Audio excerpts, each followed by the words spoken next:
Bonjour, c'est Crypto et j'espère que vous allez bien. On a eu une journée d'accalmie un petit peu hier, oui, avec une pression baissière légère, mais ça n'empêche que par rapport aux chutes qu'on a pu connaître ces dernières semaines, on est quand même très très loin. Et donc, est-ce que oui ou non, on est en train de poser le bottom?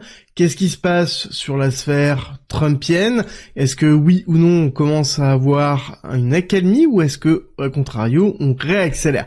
Ce sont un peu les questions que le marché est en train de se poser. Et c'est vrai que il y a plusieurs dates qui arrivent. La première, c'est aujourd'hui, avec le shutdown des institutions américaines, shutdown étant la représentation du fait qu'il n'y ait plus d'argent dans les caisses pour pouvoir payer les institutions fédérales. Donc forcément, c'est toujours une crise un petit peu tendue où il y a un pouvoir politique qui se joue parce que on doit avoir les institutions qui votent l'augmentation du budget.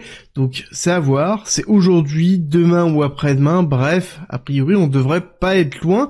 Donc on va avoir certainement une séance de peur et d'incertitude. Mais comme d'habitude, on a ici la probabilité, la grosse probabilité d'avoir une augmentation de la dette pour pouvoir justement payer les États fédéraux et pouvoir payer le fonctionnement des USA.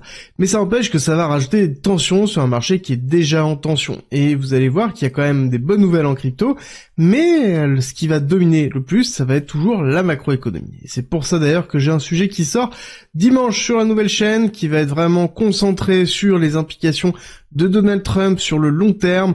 Qu'est-ce qui va se passer? Quel est l'impact qu'il va avoir sur la géopolitique mondiale? C'est sur Thibaut Invest.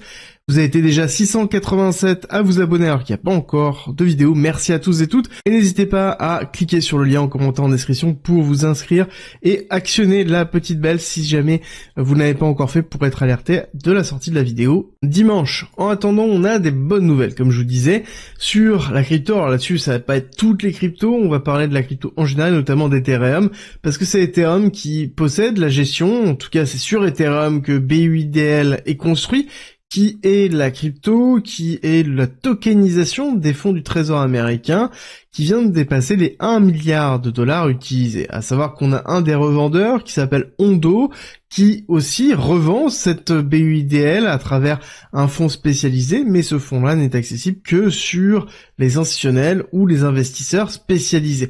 Mais néanmoins, ce qui est positif, c'est qu'on a vraiment une appétence, on voit que ça fonctionne. En l'espace de quelques mois, on a dépassé le milliard de dollars investis dans un fonds 100% tokenisé, et on voit qu'il y a une véritable demande sur long terme, et ça c'est positif. Et je pense qu'il est important de le garder en tête, même si le marché s'en fiche un peu de ce côté-là, il se concentre vraiment sur la macroéconomie. Quand on regarde le Nasdaq, sur la journée d'hier, on est toujours dans un mouchoir de poche. Allez chercher midi à 14h, on est toujours malheureusement ici bloqué dans les 19 150 et le haut de l'oblique dans les 19 750. Globalement, c'est une zone de ranging. On est en train de commencer en vert. On sait très bien, malheureusement, que si on commence en vert, on a 75% de chance, lors de l'ouverture du marché américain et sa fermeture, d'avoir une bougie inversée. Donc, c'est-à-dire certainement une bougie rouge. À savoir que on n'est pas allé chercher encore l'imbalance qui se trouve là. Donc, la target pour moi reste 18 879, c'est une petite target par rapport à toutes les baisses que l'on a pu avoir.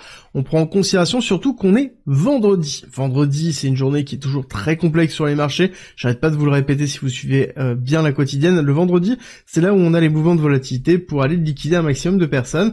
Et donc, là, ça sous-entendrait qu'on irait peut-être faire une petite liquidation ici, ou ici, voire même, pourquoi pas, les deux.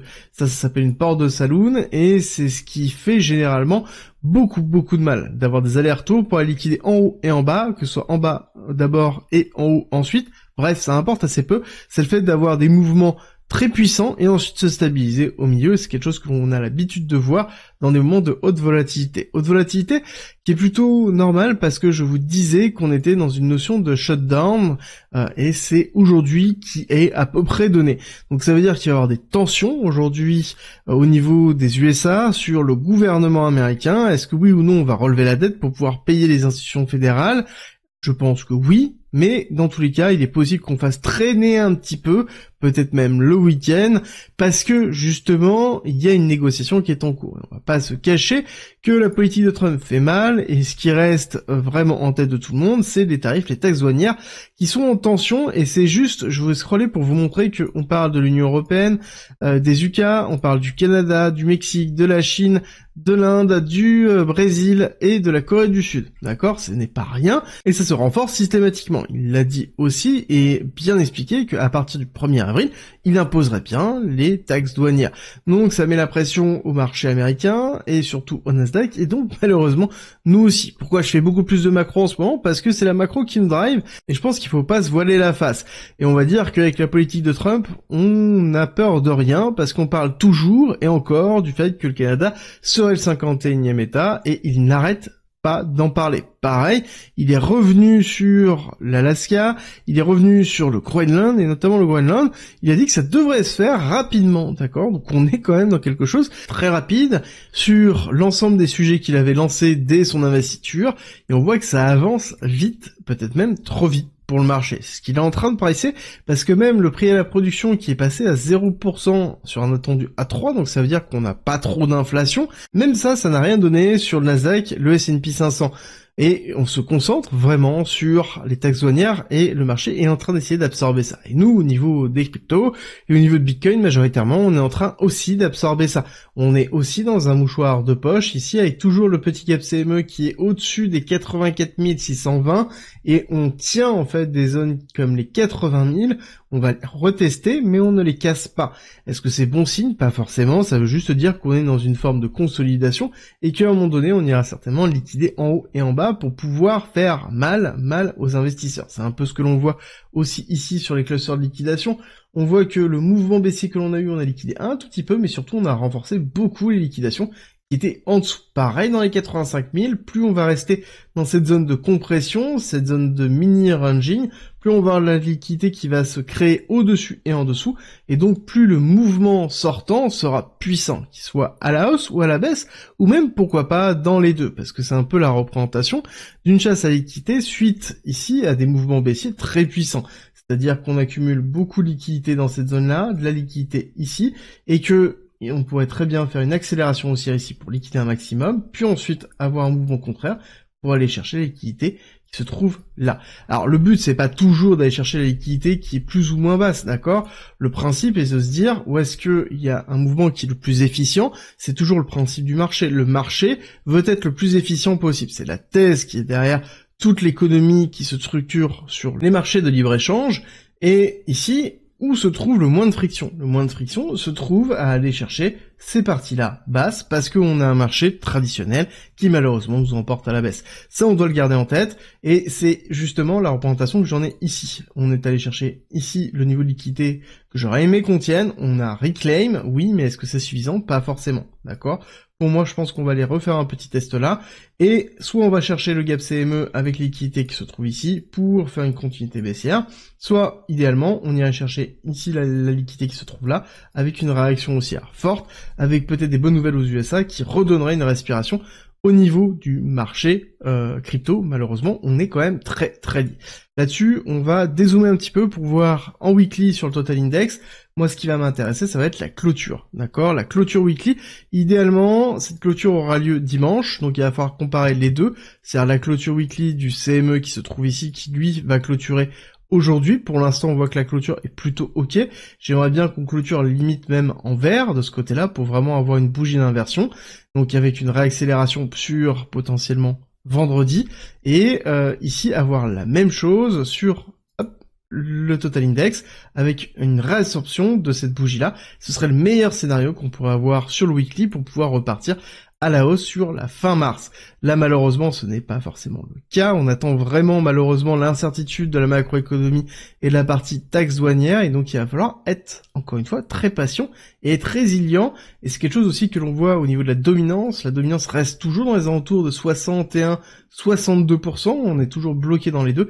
Donc ça montre bien qu'on a une forme de consolidation, même dans la structuration que l'on a de la liquidité au niveau des cryptos. Donc on a BTC, mais aussi en même temps l'ensemble des altcoins qui arrivent à tenir et qui tiennent plutôt bien des niveaux clés. Alors oui, on est allé retester ce niveau-là. J'aurais aimé qu'on remonte beaucoup plus haut pour pouvoir avoir une respiration ici et pouvoir retester. Malheureusement, ce n'est pas le cas.